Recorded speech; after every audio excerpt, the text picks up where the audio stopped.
30 days on the clock, and we still haven't found a single trace of Lynette Hooker. No clothing, no remains, nothing to prove she actually entered the water she supposedly fell into. We know why. And the locals who live on that water, they know why too. One journalist spent 5 days on the ground in the Bahamas and returned with a map and a location we haven't released. Somebody covered their tracks well. What was found 2.8 nautical miles north of the boat Soulmate might be the answer we've been hunting 30 days for. I have to be clear, Brian Hooker has not been charged with a crime and denies all wrongdoing. Before we go further, subscribe and stay with us. What this journalist found in the mangroves changes the entire timeline. This is investigative reporting and expert analysis. It is not an official finding from any law enforcement agency yet. There are missing persons cases, and then there are the ones that just haunt you. Not because the story is unique. Disappearances happen with devastating regularity, but what makes a case break through is something much harder to define. It is a feeling that settles in fast and just refuses to lift. You get the sense the official story is structurally flawed. It feels like a scale with weight on one side and nothing on the other. No one prays for that feeling, but families who live it understand something the rest of us only observe from the outside. When a case gets this kind of public attention, the investigation starts to move very differently. Silent witnesses finally start coming forward. Details we quietly set aside suddenly become impossible to explain in public. The pressure from coverage is not the same thing as justice, but it keeps justice from falling asleep. In the Lynette Hooker case, that pressure arrived naturally without us needing to manufacture any momentum. This story already had everything it needed right inside it. A 55-year-old mother from Michigan, 10 years into retirement with her husband.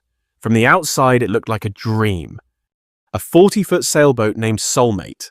Social media posts full of sunsets and snorkeling a life that broadcasts contentment to anyone watching.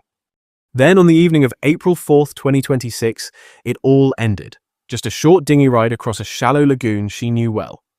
She was an experienced swimmer and sailor. Her own daughter told her she would never just fall off a boat, but she was gone. The story jumped from the sailing community to national headlines within days, driven by questions that just refused to go away.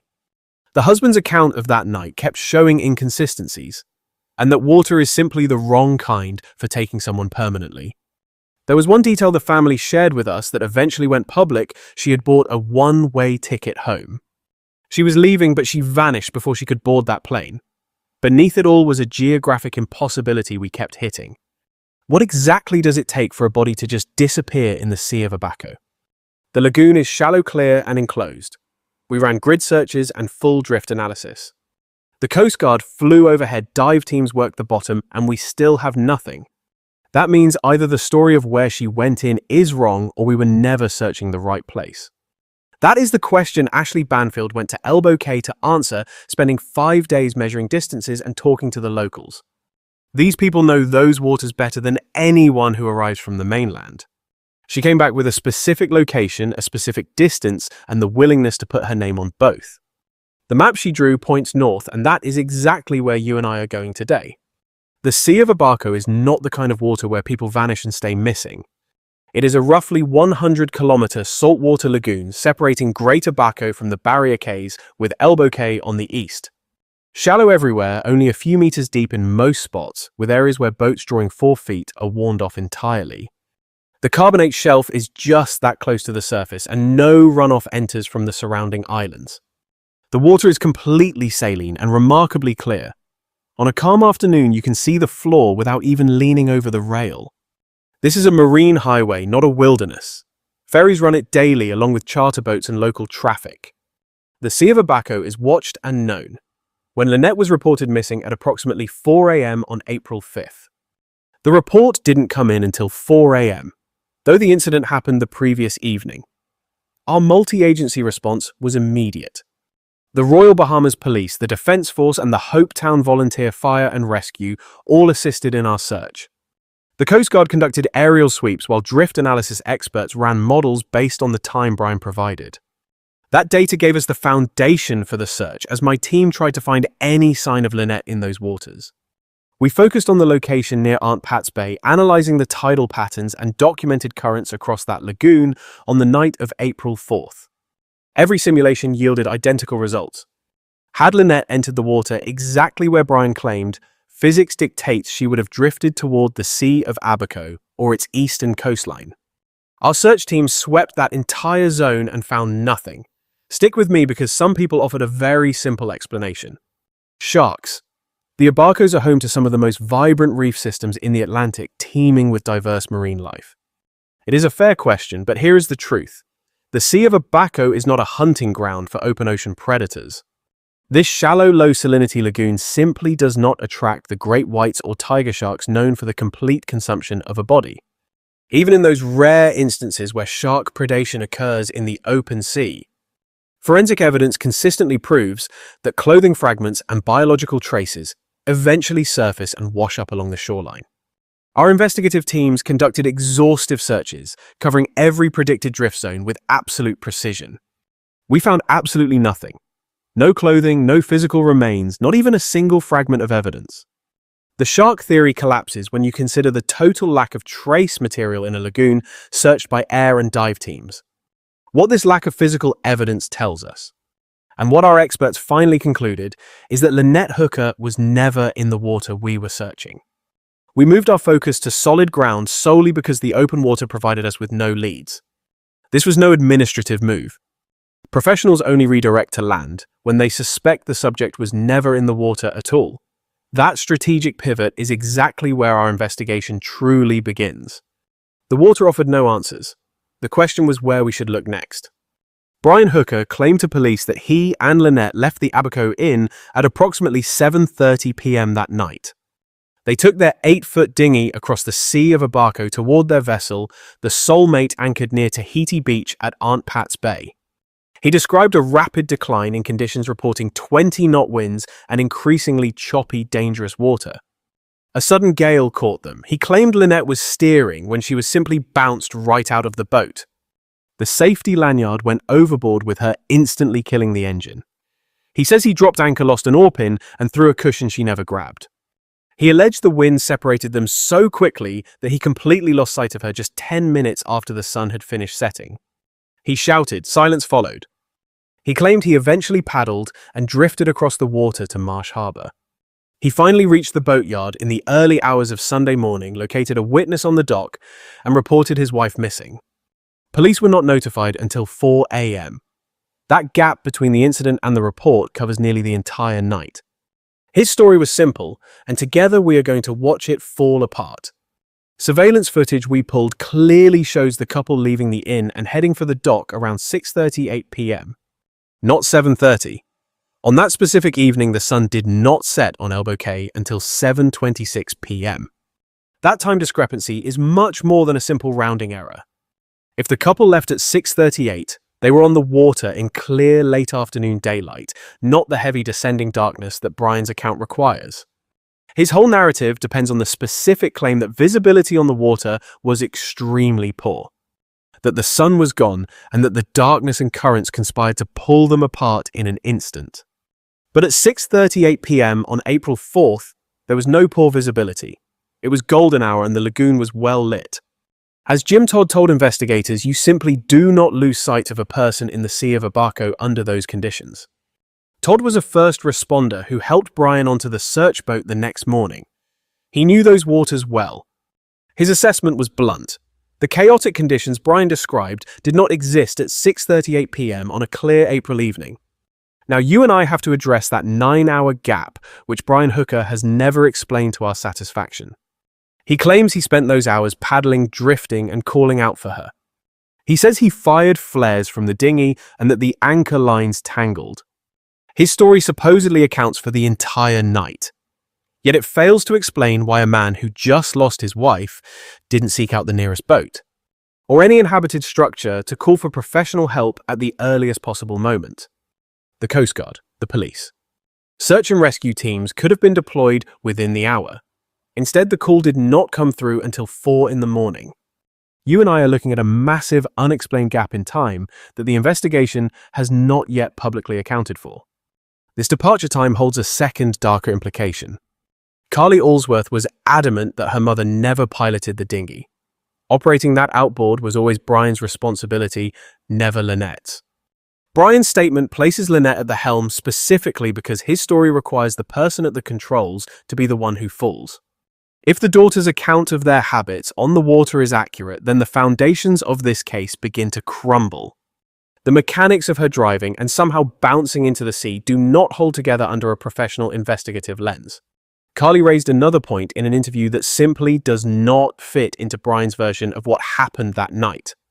As a Marine, he was trained to handle high-pressure physical emergencies and complex water operations. He was trained to function under pressure, yet he did not dive in after her. Why not stop the boat, drop the anchor, and search? The Sea of Abaco in that specific location is shallow and perfectly navigable for a rescue attempt. He describes Lynette swimming toward the sailboat, which he estimated was roughly 1,000 yards away in the dark. A military professional watching his wife of 25 years vanish into the water.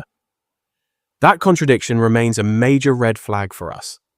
What we found regarding the soulmate that night only compounds the problems with his timeline further. Brian is explicit on one point that is becoming impossible to defend.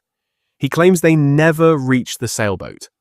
He maintains the incident happened entirely in the dinghy and the boat sat empty and undisturbed at its mooring all night long. Multiple witnesses tell a story that directly contradicts his official account. These witnesses saw flares being fired from the direction of the soulmate well before 9 p.m. on April 4th. Flares do not fire themselves. If Brian and Lynette never boarded the boat and it sat empty as he says, those flares have no source in his story. Someone fired them from that boat before 9 p.m. and the only two people tied to the soulmate are Brian and Lynette. According to the file, Lynette is supposedly in the water and Brian is allegedly paddling toward Marsh Harbor. Neither story accounts for anyone being near the soulmate at 9 p.m. These witnesses are a problem the suspect cannot solve. We also reviewed surveillance footage from lovers' quarters, which has a clear line of sight toward the Hooker's anchoring zone. That footage captured what appears to be light activity. It shows a small dark object moving near the soulmate's location during that critical window on the evening of April 4th. The graininess of the footage prevents a positive identification. It shows activity near a boat Brian insists he never approached. That is a discrepancy we simply cannot ignore as investigators. This is a detail we cannot set aside. Now let us look at Brian's own words together. On April 7th, he made a phone call to a friend, unaware that his every word was being recorded by authorities. Brian described setting off flares from his position in the dinghy after his wife supposedly disappeared into the water. The flares by then had come. I had 2 flares and they did not see the flares. Witnesses saw flares at the boat. Brian says he fired them from the dinghy. Those 2 locations simply do not match up. Something was happening at that boat that night that his story cannot explain. Authorities searched the soulmate under a warrant targeting digital recorders, tablets, and cell phones for material evidence in a missing person case. The warrant specifically mentioned a missing person case involving the potential of causing bodily harm to the victim. That specific language is chosen carefully. You do not use the phrase causing bodily harm for an accidental drowning. It means we believe the evidence points to a crime. The data on those devices has not been released, but it likely tells a very significant story to the investigators. Both the Bahamian and Coast Guard investigations remain open. They are still reviewing those digital devices for evidence. Records show Lynette was photographed at 4:30 p.m. on the day she disappeared, seen at the pool area near the Abaco Inn. She is wearing a green bathing suit cover-up, and her Apple Watch is visible. This photograph was eventually recovered as key evidence. This is a critical data point for the timeline, not just an emotional detail for the family. Because that Apple Watch which she was wearing when she supposedly fell overboard was later found sitting on the soulmate. Brian Hooker claims they walked off the soulmate together that morning and never returned before the accident occurred. If his story holds and Lynette was wearing her watch when she went overboard, as that photo establishes, she had it on hours earlier. That watch should have ended up at the bottom of the sea with her. Salt water would have fried the electronics. The tide and current would have dragged it away from the scene. It could not have made its way back to a boat she supposedly never stepped on again. Yet there it is. There is simply no mechanism in any version of Brian Hooker's statements that explains how it got back there. According to his account, the boat was empty. Someone had to board after she vanished to place that watch.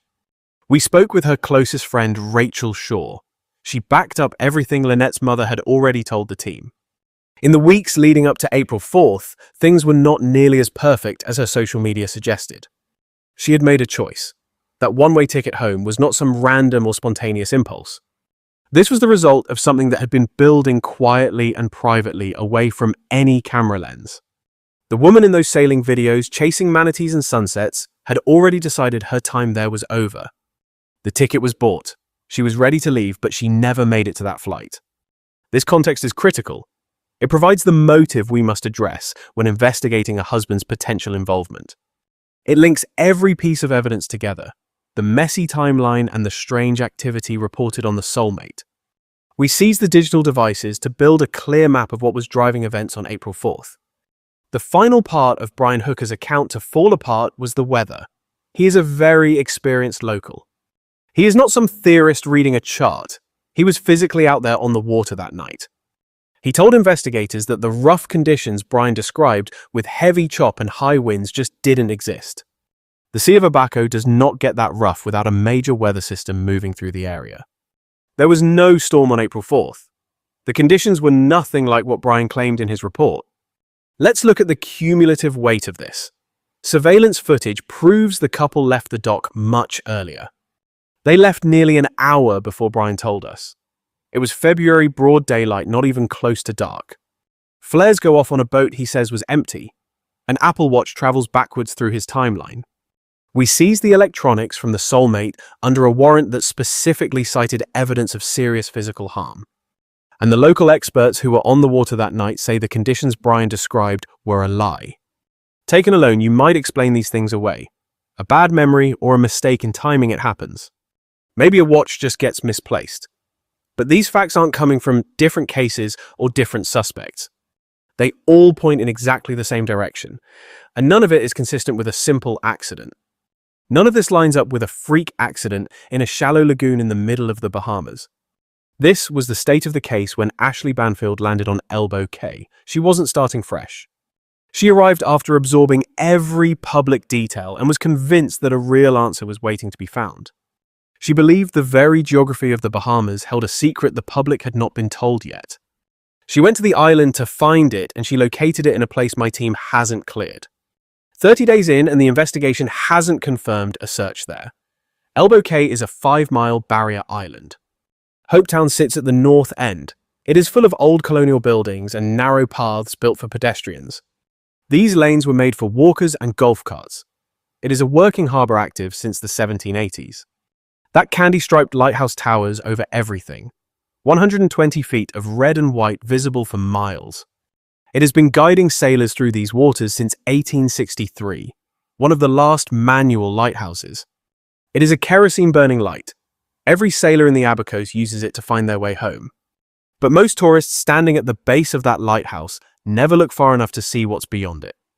Past the village and the harbour along the northern shore of Elbow Cay, the island's character shifts entirely. The Abaco Islands are primarily composed of thick, tidal mangrove swamps that sit right alongside the beaches. This is not just a side feature. It is the dominant physical reality for huge sections of the island. This is the defining feature of the landscape, a perfect place for hiding a dark secret. Most of these small cays are entirely uninhabited. Thick coastal mangroves are specifically documented as abundant along the margins bordering the Sea of Abaco. Following the northern stretches of Elbow Cay past the lighthouse, we find waterways separating the island from the shallow flats. There, mangroves dominate the landscape entirely, their dense root systems pushing deep into the waterlogged sediment. Low canopies interlock above the channels. In the dark, you and I would find them essentially invisible from the water unless we knew exactly where they were. These aren't places boats pass through casually. They certainly aren't on any official ferry route. You won't find them near any restaurant or beach rental. Navigating those channels after dark requires specific acquired local knowledge, the kind you only get from spending years on the water in this exact place. Studying the channels by feel. Banfield approached that geography with clear intention. She walked every accessible section of that mangrove shoreline. She measured distances from the soulmate's anchoring position, relying on the local knowledge of professionals who navigate these waters daily. She interviewed Jim Todd, a man who had been on the ground since the morning Lynette was first reported missing. She sat with Captain Ronnie Duncan and spoke to unnamed local sources who requested their identities remain confidential. These sources provided knowledge of the Abaco geography that Banfield determined to be both reliable and highly specific. Her questions covered the water, the channels, the routes, the smell, and the total isolation of those northern waterways after dark. The picture those conversations produced was consistent and specific enough that after 5 days of investigation, she was finally ready to name a location publicly. Something journalists in active criminal investigations never do without careful consideration.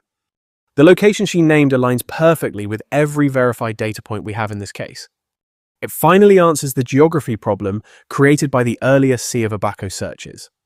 It explains the lack of drift zone evidence and sits exactly 2.88 nautical miles north of where Lynette was last seen alive. Those mangrove waterways near the Hopetown Lighthouse are exactly 2.88 nautical miles north of the Soulmate's anchor point. That is the precise distance Banfield confirmed through her consultation with local experts. These are professionals who navigate these waters for a living, knowing the channel depths. Like a city resident knows their own street. In a small outboard dinghy at normal speeds, 2.8 nautical miles takes roughly 20 to 25 minutes. Picture a dinghy leaving the Soulmate's mooring after dark, heading north along the western margin of Elbow Cay, entering the mangrove channels near the lighthouse before making its return. That entire round trip falls inside 1 hour. In the dark, small dinghy movement is completely unremarkable in channels that receive zero tourist or local traffic. These areas are confirmed to be entirely uninhabited after nightfall. We also know Brian Hooker is a former Marine. Blaine Stevenson confirmed this fact. An anonymous former neighbor described him as a man whose directness and discipline were the result of formal military training. He was someone who operated in absolute terms, prioritizing structure and precision. This is relevant to the theory's logic. Field training teaches a very specific kind of situational assessment. We should consider how a man with that background standing at a marina with a problem to solve and a body of water to hide it would view those channels. He would recognize things an average person might miss. They are isolated, accessible odor masking and have secured root systems. Those are not merely accidental coincidences of geography. These are the markers of a location that doesn't give things up. The odor is key. Mangroves produce a powerful, persistent smell of organic decay.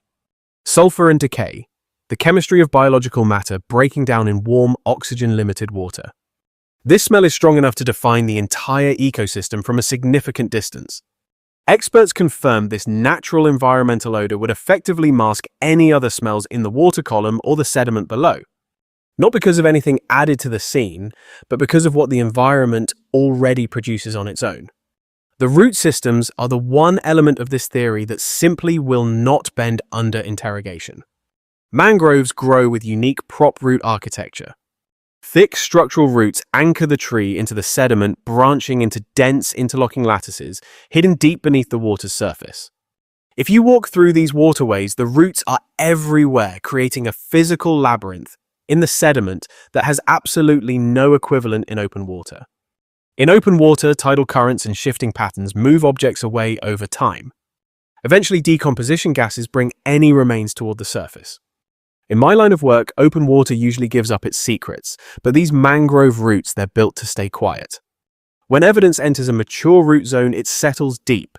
Once it's in that lattice, the tide can't touch it. These roots form a fixed underwater vault. Anything shoved inside that structure, specifically wedged into that tangle, it stays put. We're not talking about adding weights or hardware here either. No chains or heavy weights needed. Nothing we could find later to prove someone intentionally hid it there. The roots are the trap. Nature provided the perfect hiding spot. Someone who saw this swamp as a storage locker instead of a hazard, they'd know exactly what to do. All they would need is a small boat and local knowledge. My sources on the ground confirm that much. The science behind these root zones is clear. They are documented containment fields. Even the silt down there stays still. It doesn't shift with the tides like open water sediment does. Combine that lattice with the thick sediment and you've got the perfect conditions to bury a secret. That heavy rotting smell of the swamp. It's the perfect cover. It masks anything hidden in those roots for years. It's not about being a mastermind, it's about using an environment that's biologically built to hold and obscure. This theory is built on the process of elimination. We searched the usual spots, nothing. We checked the drift zones. We gave the open sea every chance to return Lynette Hooker. It gave us back nothing. The waterways by the Hopetown Lighthouse are the only places left standing after we cross everything else off. The easy access, the isolation, and that smell, it explains how a woman vanishes 30 days ago without a trace. She went missing in a shallow monitored lagoon. How do you leave no trace? The analysis here is chillingly precise. This is the conclusion. It's backed by local experts who know these waters better than any map. This isn't an official police report yet. The Royal Bahamas Police and the Coast Guard are still investigating. This case remains open and active. Right now, they haven't named a specific target for the next search. No agency has commented on the mangrove theory. Brian Hooker hasn't been charged with any crime. His lawyer is on the record. His client denies any involvement in his wife's disappearance. Completely. This framework comes from deep fieldwork. 5 days on the ground talking to the people who truly know. With verified data and the fact that she's nowhere else, this isn't just a guess, it's an investigation. It's the work of someone who walked every inch of the island and sat with the local boaters. They measured the distance and confirmed just how isolated this spot really is. No one goes out there. This theory stands up to the one question every skeptic eventually asks me. Why these mangroves? Why not some other empty stretch of the coast? It's a perfect storm of factors. At 2.8 nautical miles, that distance is entirely accessible for a boat. It's isolated, no traffic, no cameras, no witnesses at night. The locals confirmed that for us. Then there's that root lattice. It acts like a cage, keeping things stationary while the ocean moves around it. That's why our drift analysis came up empty. And then there's the smell of the swamp. The heavy scent of decomposition in the mangroves is the ultimate biological shield against detection. Plus, it's right near a major landmark. Any experienced sailor could find this spot in their sleep. A person who spent months in the Abacos could find this in a dinghy in the dead of night. You have 4 key factors meeting at one spot just a short trip from where the boat was moored. That's what makes this solid. One factor is a coincidence. 4 together, that's a lead. Finding all 4 factors 2.8 miles north of our focus area, that's not a coincidence anymore. She went on the record. That carries weight. When you name a specific location in a case like this, you stake your reputation on it. She walked the ground and consulted the experts before going public. She did the math. Now what happens next is up to the detectives on the case. You and I have followed this since day one. Tell me your thoughts below. Where's the evidence hiding? Subscribe now. You won't want to miss it when the next piece of this investigation breaks. We aren't done yet. Stay with me as we follow the evidence for Lynette Hooker. Today, you and I are investigating the disappearance of Lynette Hooker, who remains missing and is not yet declared dead. Early on, the Royal Bahamas Police Force reclassified this case from a search and rescue to a search and recovery operation. That is a professional assessment, not a clerical one. A grim reality. It means the searchers have concluded, based on water behavior and evidence, that Lynette is almost certainly deceased. The United States Coast Guard criminal investigation is still active. Seized electronic devices from the soulmate are still under review. We saw Brian Hooker arrested on April 8th, held for 5 days, and interrogated as both witness and suspect. He was released on April 13th. The Bahamian prosecutors cited insufficient evidence to move forward with charges at that time. He is still a person of interest.